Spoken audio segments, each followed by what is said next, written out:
From JBS Studios in Greater New York, this is the JBS News Update with Teisha Bader. I'm Teisha Bader with the JBS News Update for Friday, November the 4th, 2016. An IDF soldier was lightly injured in a drive-by shooting attack last night in the West Bank. The incident took place at a checkpoint near the entrance to the Arab city of Tulkarm, where Ynet reports an IDF force from the 53rd Armored Battalion was operating. The soldier, who was hit by shrapnel apparently, was transported to the hospital, and the IDF was searching for the shooter. A memorial ceremony was held this morning at Mount Herzl in Jerusalem to mark 21 years since the assassination of former Israeli Prime Minister Yitzhak Rabin.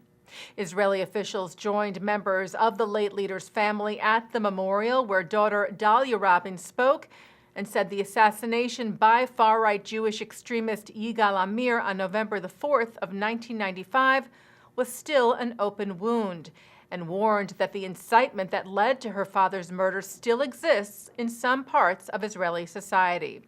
Dalia Rabin also referred to the recent passing of former Israeli Prime Minister and President Shimon Peres and his choice to be buried next to Rabin and his wife Leah. She said of her father and Peres, there was a partnership despite all the differences and different practices. Here together, she said, they symbolize a way that is denied but has not been replaced by any alternative. Tomorrow night, a public commemoration will be held in Rabin's memory at the plaza in Tel Aviv, where he was slain, which is now called Rabin Square. The U.S. State Department this week criticized Israeli plans for building in the Jerusalem neighborhood of Gilo. Plans for 181 new homes in the neighborhood were approved on Wednesday. Gilo is over the Green Line, the pre-1967 borders, but is considered in Israel as part of Jerusalem and not a settlement. Answering a question about the building permit, State Department spokesman John Kirby told the press this week that the U.S. strongly opposes settlement activity, calling such activity corrosive to peace. Jerusalem spokeswoman, meanwhile, Brachi Sprung, said the plans in Gilo were not really new, that they were initially greenlit back in 2012, and that Wednesday's approvals were, quote, for technical details of plot distribution. A delegation of religious leaders from across Israeli society visited the Auschwitz death camp in Poland this week and raised their voices against racism and extremism.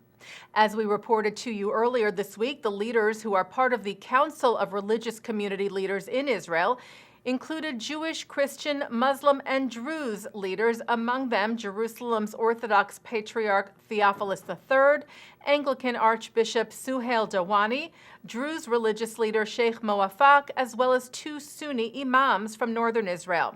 They came together in prayer and remembrance at the death camp and released a statement there repudiating racism, fanaticism, and extremism, particularly when these are committed, allegedly, in the name of religion. They called on world leaders to act with unwavering resoluteness against anti-Semitism and hatred of the other, which once again, they said, plague contemporary society. And taking a look now at our programming for tonight on JBS for Friday, November the 4th, live Shabbat services are coming up at 6 o'clock from New York City's Central Synagogue, followed by a concert of musicians from the IDF at 7:30. At 8 o'clock, a panel discussion on art and culture from the Israeli Presidential Conference. At 9, it's the film Purple Lawns, and at 10 o'clock, Muzika with Israeli DJ Skazi. And coming up right after this newscast tonight, Rabbi Shlomo Riskin shares his thoughts on this week's Torah portion. And that's the JBS News Update for Friday, November the 4th, 2016. I'm Teisha Bader. Shabbat Shalom.